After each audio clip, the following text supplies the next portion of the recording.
Hi hello അസ്സാം വലൈക്കും welcome back. എന്തൊക്കെയുണ്ട് വിശേഷം? എല്ലാവർക്കും സുഖമാണെന്ന് വിചാരിക്കുന്നു. ഇന്നത്തെ ഇതൊരു റമലാൻ ബേസ്ഡ് നോമ്പുതുറ വ്ളോഗാണ് കേട്ടോ. നോമ്പുതുറ എന്ന് പറയുമ്പോൾ വലിയൊരു നോമ്പുതുറയൊന്നുമല്ല. എൻ്റെ ഇപ്പം ഇമ്മയും സർപ്രൈസായിട്ട് വന്നിട്ടുണ്ടായിരുന്നു കേട്ടോ. അപ്പോൾ അവർക്ക് ഒരുക്കിയിട്ടുള്ള ഒരു കുഞ്ഞൊരു നോമ്പുതുറ വിശേഷമാണ് സംഭവം. ഞാൻ നോമ്പ് തുറക്കുന്ന സമയത്ത് എണ്ണക്കടിയൊന്നും ഉണ്ടാക്കില്ല. അപ്പോൾ 2 എണ്ണക്കടികൾ ഷെയർ ആക്കുന്നുണ്ട്. അതൊന്നും നിങ്ങൾക്കറിയാത്തതല്ല കേട്ടോ, നിങ്ങൾക്കറിയുന്ന റെസിപ്പീസ് തന്നെയാണ്. അപ്പോൾ എൻ്റെ തട്ടിക്കൂട്ട് റെസിപ്പീസാണ്. എന്തായാലും കണ്ടു നോക്ക്. നിങ്ങൾക്ക് ഇഷ്ടമാവുകയാണെന്നുണ്ടെങ്കിൽ ഒന്ന് ഫോളോ ചെയ്യാനും അതുപോലെ തന്നെ സബ്സ്ക്രൈബ് ചെയ്ത് ലൈക്ക് ചെയ്ത് ഷെയർ ചെയ്യാനും മറക്കരുത് കേട്ടോ. നിങ്ങളുടെ അഭിപ്രായങ്ങൾ കമൻറ്റും കൂടിയും ചെയ്യണേ. അപ്പോൾ ഞാനിതാ ഉരുളക്കിഴങ്ങ് വേവിക്കാൻ വേണ്ടിയിട്ട് വെച്ചിട്ടുണ്ട്. അതുപോലെ ഉള്ളിവടയ്ക്കുള്ളത് നോക്കുന്നുണ്ട് കേട്ടോ. അപ്പോൾ ഇപ്പാൻ്റെ അടുത്ത് ചോദിച്ചപ്പോൾ ഉപ്പാക്ക് ഉള്ളിവട മതി എന്ന് പറഞ്ഞു.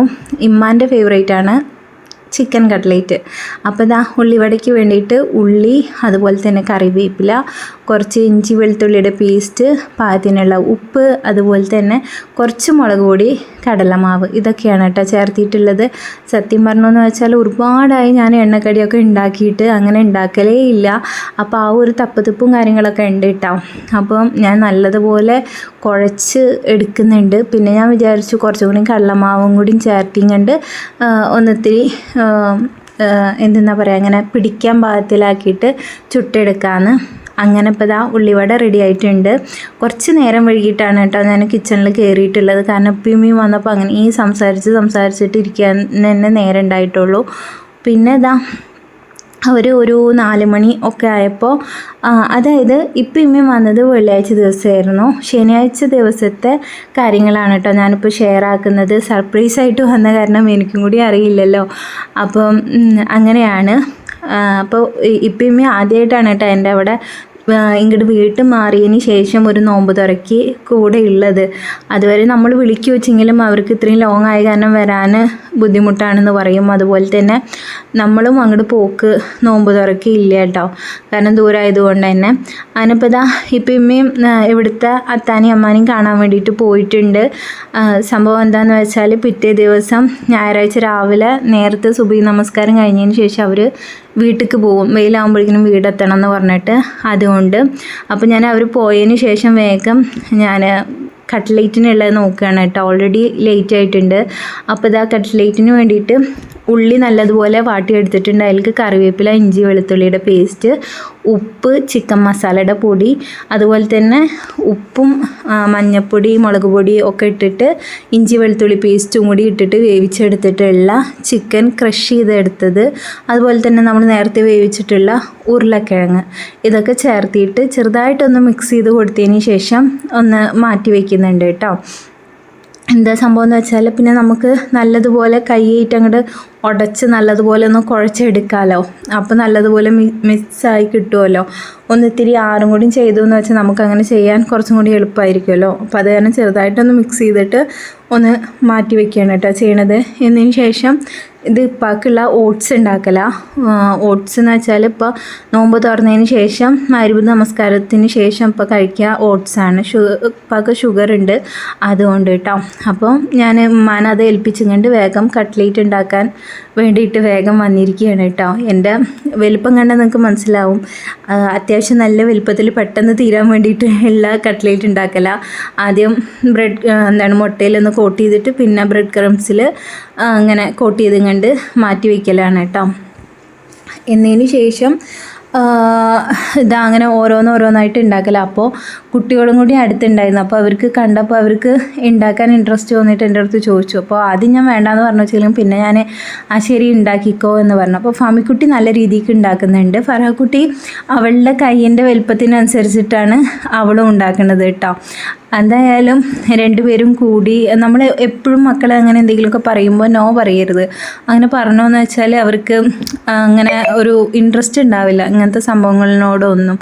എന്താണ് നമുക്ക് കുറച്ച് പണി കിട്ടിച്ചെങ്കിലും അവർക്കത് പഠിക്കുകയും ചെയ്യും. അവരറിഞ്ഞിരിക്കണത് നല്ലതല്ലേ. അപ്പം അങ്ങനെ എന്നതിന് ശേഷം അതെല്ലാതും റെഡി ആയതിന് ശേഷം ഞാൻ വേഗം പോയിട്ട് എണ്ണയിൽ പൊരിച്ചെടുക്കണം കേട്ടോ കട്ട്ലേറ്റ്.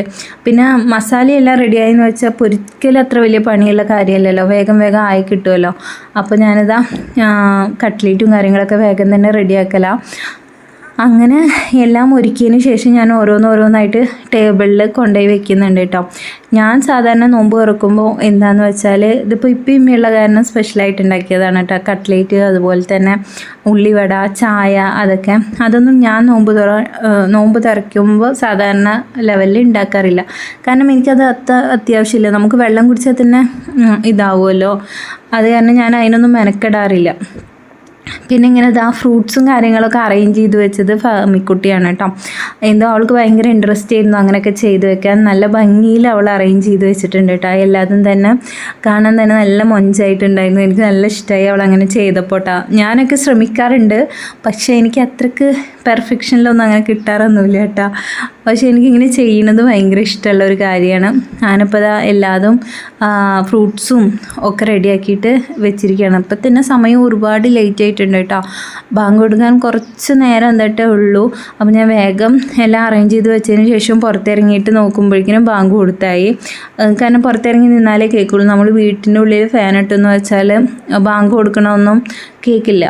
അപ്പോൾ ബാങ്ക് കൊടുത്തതും വേഗം പിന്നെ എല്ലാവരും കൂടിയിട്ട് നോമ്പ് തുറക്കലാണ് കേട്ടോ.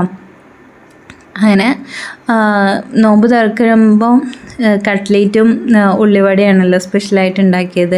സംഭവം 2 എണ്ണത്തിലും കുറച്ച് ഉപ്പ് കൂടിപ്പോയിട്ടാ. എന്താണെന്നറിയോ, ഇപ്പാക്ക് ഷുഗർ മാത്രമല്ല പ്രഷറും ഉണ്ട്. അപ്പോൾ ഇപ്പാക്ക് അങ്ങനെ ഉപ്പ് കഴിക്കുന്നത് പെട്ടെന്ന് അറിയും. ഇത്തിരി ഉപ്പ് കൂടിയാലും പെട്ടെന്ന് അറിയും. ഞങ്ങളും അങ്ങനെ ശീലിച്ചതായതുകൊണ്ട് ഞാൻ ഉണ്ടാക്കുന്നതിലും ഉപ്പ് വളരെ കുറവായിരിക്കും. കൂട്ടാൻ ഉണ്ടാക്കുകയാണെന്ന് വെച്ചെങ്കിലും ഉപ്പേരി ഉണ്ടാക്കുകയാണെന്ന് വെച്ചെങ്കിലും ഉപ്പ് ഇടൽ ഭയങ്കര കമ്മിയില്ല. ഞങ്ങൾക്കും അത് പെട്ടെന്ന് ഫീൽ ചെയ്യും. ഉപ്പ് കൂടുതലാണല്ലോ അങ്ങനെ അറിയും. അപ്പോൾ ഞങ്ങൾക്ക് അങ്ങനെ അറിയുന്നുണ്ട് വെച്ചാൽ ഇപ്പാക്ക് അതിലേറെ അറിയുമല്ലോ. അങ്ങനെ ഇപ്പാക്ക് എന്തായാലും ഉപ്പ് കൂടിയിട്ടുണ്ടായിരുന്നു.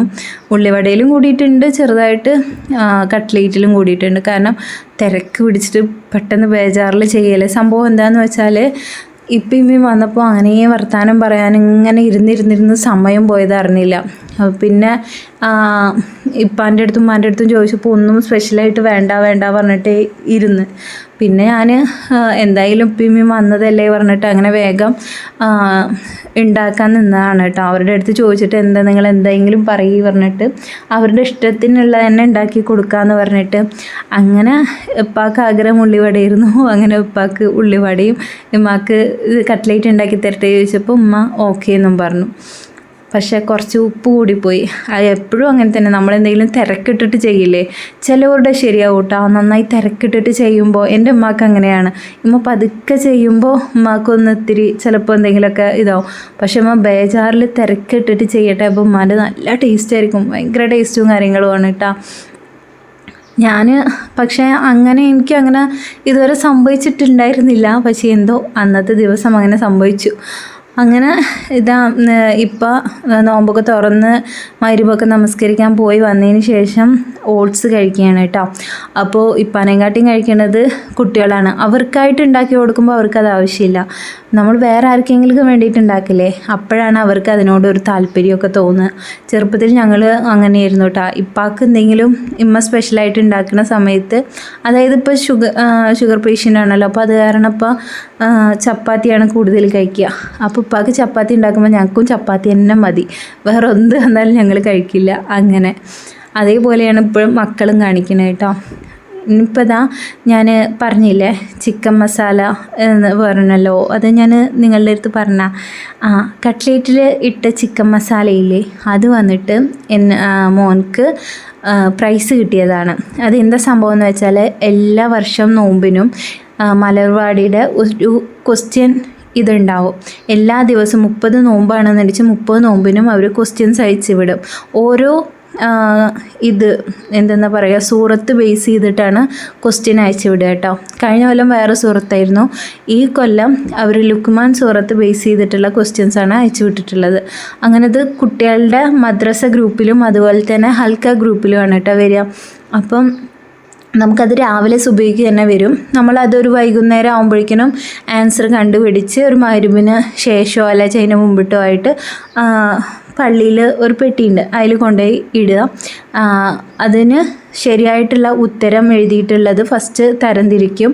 എന്നതിന് ശേഷം ശരി ഉത്തരം കുലിക്കിങ് ഉണ്ട് ആർക്കെങ്കിലും ഒരാൾക്ക് പ്രൈസ് കിട്ടും. അങ്ങനെ മോൻക്ക് കിട്ടിയ പ്രൈസാണ് ഈ എന്താ ചിക്കൻ മസാലയുടെ പൊടി കേട്ടോ. എനിക്ക് ഒരുപാട് കിട്ടിയിട്ടുണ്ടായിരുന്നു ഇപ്രാവശ്യം.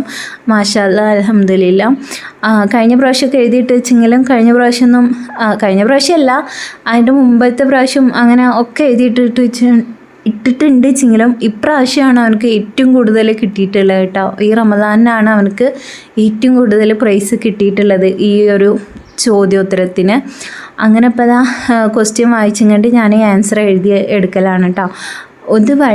ഒരുപാട് നല്ലൊരു സംഭവമാണ് കേട്ടോ. ഞാനിവിടെ എൻ്റെ കല്യാണം കഴിഞ്ഞ് ഞാൻ ഇവിടെ വന്നതിന് ശേഷമാണ് ഇങ്ങനൊരു റമദാനിന് ഇങ്ങനൊരു പ്രശ്നോത്തരിയും കാര്യങ്ങളും ഇത് ചെയ്യാനും എല്ലാവർക്കും ഇൻട്രസ്റ്റാണ്, ആൻസർ കണ്ടുപിടിക്കാനും ഒക്കത്തിനും. കാരണം എന്തെന്ന് വെച്ചാൽ ഖുർആൻ ഒന്നും കൂടി നമ്മൾ അടുത്തറിയാണ്, അതിൻ്റെ അർത്ഥം നമ്മൾ നോക്കും, ആയത്തുകൾ സൂക്ഷ്മമായിട്ട് നോക്കും, എന്താണ് അർത്ഥം അങ്ങനെയുള്ളതൊക്കെ നമ്മൾ നോക്കും. മറ്റേത് നമുക്ക് ഖത്തം ഓതി തീർക്കണം എന്നുള്ള ഒരു മെൻറ്റാലിറ്റി ഉണ്ടാവുള്ളൂ. പക്ഷേ ഇതുകൊണ്ട് ഓരോ സൂറത്തിൻ്റെയും അർത്ഥം നമ്മൾ ഏകദേശം പഠിച്ചെടുക്കും. ഓരോ ക്വസ്റ്റ്യനും വരുമ്പോഴും നമ്മൾ അതിൻ്റെ അർത്ഥം അറിഞ്ഞാൽ നമുക്കതിൻ്റെ ആൻസർ ചെയ്യാൻ പറ്റുള്ളൂ. അങ്ങനെ അപ്പം ഇത് കുട്ടികളുടെ ഇടയിലാണെന്നുണ്ടെച്ചെങ്കിലും വലിയവരുടെ ഇടയിലാണെച്ചെങ്കിലും ഒരു തരം ഭയങ്കര സന്തോഷമാണ് കേട്ടോ ഈ ഒരു ക്വസ്റ്റ്യൻ ആൻസർ ചെയ്യുക എന്നുള്ളത്. അങ്ങനെ ഇപ്പോൾ ആ ക്വസ്റ്റ്യനൊക്കെ ആൻസർ ചെയ്ത് ഞാൻ നല്ലതുപോലെ മടക്കി എടുക്കുന്നുണ്ട്. ഞാൻ ഫമിക്കുട്ടിയും അതുപോലെ തന്നെ ഫൈമിനും ഇതുപോലെ ആൻസർ എഴുതിയിട്ട് സെപ്പറേറ്റ് ആക്കിയിട്ടാണ് കേട്ടോ ഇടുക. അത് നമുക്ക് അങ്ങനെ ചെയ്യാം.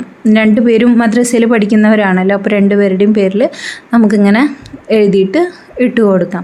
സാധാരണ മക്കളെ എഴുതാൻ ഏൽപ്പിച്ചെന്ന് വെച്ചാൽ വൃത്തി ഉണ്ടാവില്ല, പിന്നെ ഇതുപോലെ കറക്റ്റായിട്ട് കിട്ടൂല. അത് കാരണം ഞാൻ അവരെ എഴുതാൻ ഏൽപ്പിക്കില്ല. പക്ഷേ ക്വസ്റ്റ്യൻ ആൻസർ ചെയ്യുന്ന സമയത്ത് ഞാൻ അവരെ ഇരുത്തിയിട്ടാണ് കേട്ടോ ഇതെല്ലാം ചെയ്യിക്കുക. കാരണം അവർക്കും മനസ്സിലാവണമല്ലോ എങ്ങനെയാണ് ഇത് ആൻസർ ചെയ്യണമെന്നും അതിൻ്റെ ഉത്തരം എന്താണെന്നും എന്താണ് ഇവർ ഉദ്ദേശിക്കണമെന്നൊക്കെ മനസ്സിലാവണമല്ലോ. അപ്പോൾ അങ്ങനെയൊക്കെ എഴുതിയിട്ട് മടക്കിയതിന് ശേഷം ഞാനത് കാൻ്റെ കയ്യിൽ കൊടുത്തു. ഇനി അത് നമസ്കാരത്തിന് ശേഷം ആണ് ഇതിൻ്റെ ഉത്തരവും കാര്യങ്ങളൊക്കെ ആരാണ് വിജയി എന്നുള്ളതൊക്കെ അറിയുള്ളൂ കേട്ടോ. അപ്പോൾ വെയിറ്റ് ചെയ്തിരിക്കല. ഇക്കാക പോയിട്ട് തറാവി നമസ്കാരം കഴിഞ്ഞിട്ട് ഇക്കായും മോനും കൂടിയിട്ട് വന്നതാണ് കേട്ടോ. അപ്പോൾ മാഷാ അല്ലാഹ് ഇന്നും നമുക്ക് തന്നെയാണ് കിട്ടിയിട്ടുള്ളത് കേട്ടോ. ഫിഷ് മസാലയാണ് ഇപ്രാവശ്യം കിട്ടിയിട്ടുള്ളത്. അവനക്ക് ഈ വർഷം ഒരുപാട് കിട്ടിയിട്ടുണ്ട് കേട്ടോ. അപ്പോൾ ഇത്രയേ ഉള്ളൂ ഇന്നത്തെ ഒരു വ്ളോഗ്. എല്ലാവർക്കും ഇഷ്ടമായി എന്ന് വിചാരിക്കുന്നുണ്ട്.